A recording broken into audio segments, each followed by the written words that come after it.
안녕하세요. 김동섭입니다. 5월 22일 아침 시작하도록 하겠습니다. 오늘 새벽에 끝난 미국 시장은 폭락을 했습니다. 다우가 1.9%, 나스닥 1.4% 하락했는데요. 어저께 미국 시장이 소폭 하락한 이후에 급락을 했어요. 근데 어제 하락 이후, 어저께는 하락했다가 낙폭 축소하고 마감을 했었던 부분이잖아요. 그 이유가 주말에 무디스가 미국 국가 신용등급 강등하면서 낙폭을 줄였어요. 어제 시장 분위기는 이랬습니다. 무디스의 신용등급 강등은 피치나 S&P하고 키높이를 같이 하는 거. 그리고 어차피 어느 정도 예정이 됐던 부분. 또 스콧 펜센트 미 재무장관은 뭐 후행성이다. 뭐 이런 식으로 표현을 해가지고 넘어갔어요. 근데 그게 이 무디스의 신용등급 강등 이유가 뭐였냐면 미국에 있는 미국 대통령 트럼프와 공화당이 하려는 대규모 감세안에 대한 부분이 미국 재정 적자를 키울 거다라는 부담감으로 다가왔어요. 아시겠지만 미국은 이 재정을 확보할 때 국채 발행을 하잖아요. 근데 국채 발행은 오늘 이제 국채 발행이 한번 있었습니다. 200억 불 정도, 20년물, 160억 불 죄송합니다. 20년물 160억 불 정도의 국채 발행이 있었는데요. 이게 수요 부족으로 인해서 가격이 뛰어버린 거예요. 왜냐하면 수요를 유도하기 위해서요. 그래서 이게 4.6에서 5.5%, 5.047%를 한 번에 뛰어버린 거죠. 이게 시장을 흔들어버린 상황이 됐습니다. 국채가 미국 국채는 안전자산이기 때문에 국채 발행을 하게 되면 무조건 팔려요. 아주 쉽게. 그런데 쉽게 팔리지 않은 거죠. 이유는 뭘까요? 안전자산의 불안감이죠. 그렇죠? 특히 트럼프의 정책이 지금 계속 불안하잖아요. 아시겠지만은 무역 분쟁을 통해서 관세를 통해서 미국 경기가 안 좋을 거다. 침체 가능성이 계속 열리고 있잖아요. 제이미 다머가 또 그런 얘기를 하고 있는데 어제 미국 경제학자 103명을 통해 설문조사가 있었어요. 전원이 뭐라고 했냐면 트럼프 정책이 미국 경제에 타격을 입혔다. 이렇게 결론을 내서 인터뷰를 했습니다. 설문조사를 했습니다. 그 정도로 지금 안 좋은 상황이죠. 결국 미국 시장이 이 감세안이라는 것은 항상 주식시장의 호재이긴 하지만 이 대출금리에도 영향을 미칠 거라는 불안감 뭐 이런 것들로 시장을 흔들어버린 상황이 됐다. 이렇게 보시면 될 것 같습니다. 결국 미국 시장은 트럼프가 의해서 하락하고 트럼프에 의해서 올라오고 이게 완전히 뭐 그런 상황입니다. 그러니까 자율에 의한 움직임이 없어요. 트럼프 관세를 정책을 통해서 확 밀어버리고 또 뭡니까 관세를 뭐 유예하면서 올리고 뭐 이런 식의 이런 모습이 있지 시장의 자정에 의한 움직임이 요즘 없습니다. 그게 너무 좀 안타깝죠. 예전에 그 트럼프 일기 때도 4년 동안 트럼프 발언에 그래서 맨날 트럼프 트윗만 봤죠. 트윗에서 무슨 말 하나. 뭐 그런 일이 벌었는데 지금 딱 그 상황이 돼버린 거죠.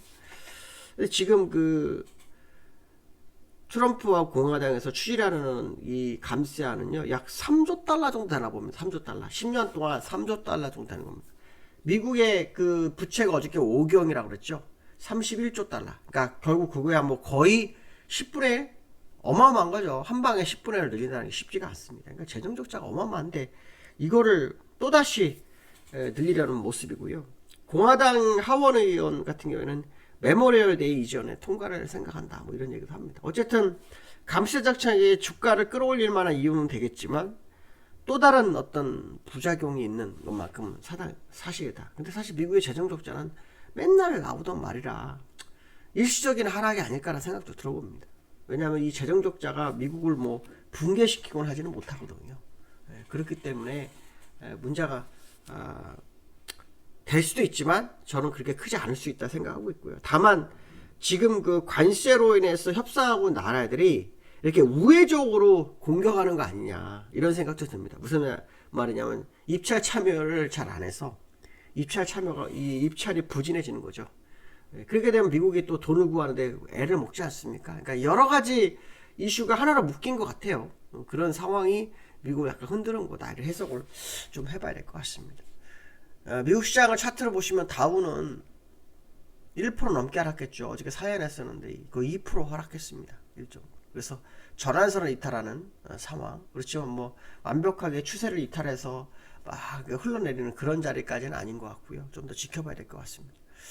나스닥도 약간 밀리는 흐름이 있지만 얼마 전 저점 정도에서 마감을 한 그런 모습이죠. 실제로 나스닥은 기술주들이 대체적으로 다 하락을 하는 상황이었고요. 어저께 그 감세안 때문에 그렇죠? 국채 발행을 하는 과정 속에서 금리가 오른 것 때문에 달러 인덱스도 100m 떨어졌다고 하죠. 그래서 여러 가지로 시장이 복잡한 과정이 있고요. 트럼프가 관세를 좀 철회를 해야 되는 게 아닐까 생각이 많이 듭니다. 근데 트럼프는 또 자기가 한 것에 대한 결과물이 안 좋은 쪽으로 가는 걸 원치 않겠죠. 그렇죠? 그러니까 계속해서 싸움을 하는 과정이 되겠죠. 그러나 저는 결국 트럼프가 어물쩍 넘어갈 거라는 생각을 많이 합니다. 근데 영국이 왜 10%를 줬을까? 저는 그게 지금도 의아합니다. 영국이 10%를 인정한 게 결국 모든 나라가 10%를 인정하는 상황이 될 수 있다라는 것만큼은 생각해야 되고, 그 10%만큼은 경기 침체에 반영이 될 거다. 왜냐, 생산한 물품에 대한 10% 가격이 오를 거잖아요. 그럼 소비도 10%가 줄어들 확률이 높지 않겠습니까? 10% 늘었는데 소비가 10%를 늘진 않을 거 아니에요. 또 같지도 않겠죠. 10% 늘면 10%만큼 줄어들 확률을 여러분들가 봐야 될 겁니다. 그러면 결국 트럼프는 스스로 경제를 망친 인물이 될 수 있죠. 예전에 그런 얘기를 한번 공개방송 했었는데, 미국의 영광이 트럼프로 인해서 무너질 수도 있지 않을까, 그런 얘기도 제가 여러 번 했었는데 왠지 자꾸 그게 기분상 느껴지네요. 한번 더 지켜봐야 될 것 같습니다. 그 다음에 원달러가 어저께 1387원에 끝났어요. 제가 어저께 아침 뭐라 그랬냐면, 이 후행 스팬을 하락 이격이 별로 없다, 이런 표현을 썼는데요. 요 저점이 얼마냐면 1379원이었거든요. 요 저점이, 요 장대 연봉의 저점이 1379원이었는데, 여기에서 이 원달러가 난리가 났습니다. 1370원까지 갔었어요. 1370원. 그러니까 기술적으로 굉장히 어려운 자리가 지금 도래했는데, 이게 바닥이냐 아니면 진짜 이거 그냥 쭉 내려갈 거냐. 그러니까 지금 현재 가격 보니까 1474원이거든요. 요 정도까지 내려온 거예요. 요 정도까지.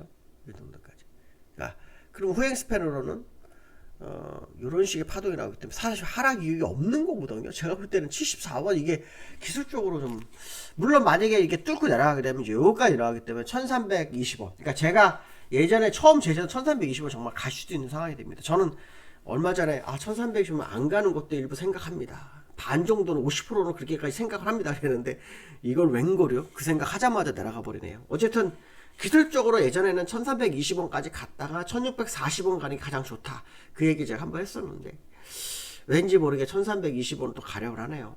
반 정도를 의견을 접었더니 바로 날아갑니다. 어쨌든 환율은 이격상으로 월봉사 1640원에 대한 변화는 없습니다. 그거는 월봉상으로 우상향으로 쓰리봉이 없는 상태에서 무너졌기 때문에 일반적으로 목표치를 채워주거든요. 그래서 1, 2, 3 우상향 요거를 채우는 과정이 확실하다고 한다면 1640원을 갈 거고요. 그게 아니라고 그런다면 뭐 환율은 내려올 수도 있겠죠. 실제로 제2의 플라자 합의 그래야 그런 얘기가 나오잖아요. 그렇죠? 예전에 그 일본이 그 합의를 통해서 엔화가 확 무너졌지 않습니까? 강세로. 지금은 다시 엔화가 다 오르 약세가 됐지만, 그런 뭐 얘기도 좀 있습니다. 그래서 얼마 전에 밀라노에서 우리나라가 뭐 환율 협의를 했다, 그 이후로 지금 환율이 계속 무너지고 있는 상황이다, 이렇게 보시면 될 것 같습니다. 어쨌든 환율 하락은 주가에는 나쁘지 않죠. 물론 뭐 요즘 환율과 주가가 뭐 같이 움직이기도 하긴 하지만, 일반적 상식으로는 환율 하락은 주가에 악재는 아닙니다. 그것도 생각해야 됩니다. 물론 뭐 또 이런 표현 생각했습니다. 수출이 요즘 한 14% 관세 영향으로 14% 낮아지고 있다고 하죠. 그래서 이제 환율까지 내려가게 되면 뭐 수출로 인한 이익이 더 줄어들 수 있다, 뭐 이런 생각을 할 수 있긴 한데, 어쨌든 환율 하락은 과거 사례로 보면 주가하고는 반비례했던 부분이라서 나쁘진 않을 수 있지 않을까. 어제도 우리나라 시장 청개구리장이었는데 오늘도 왠지 모르게 청개구리장이 연출되지 않을까. 물론 오늘 윗끌림 만기가있기 때문에 또 하락으로 확 밀어버릴 수도 있습니다. 그건 아무도 알 수 없는 부분이죠. 그거 한번 보실 필요성이 있고요.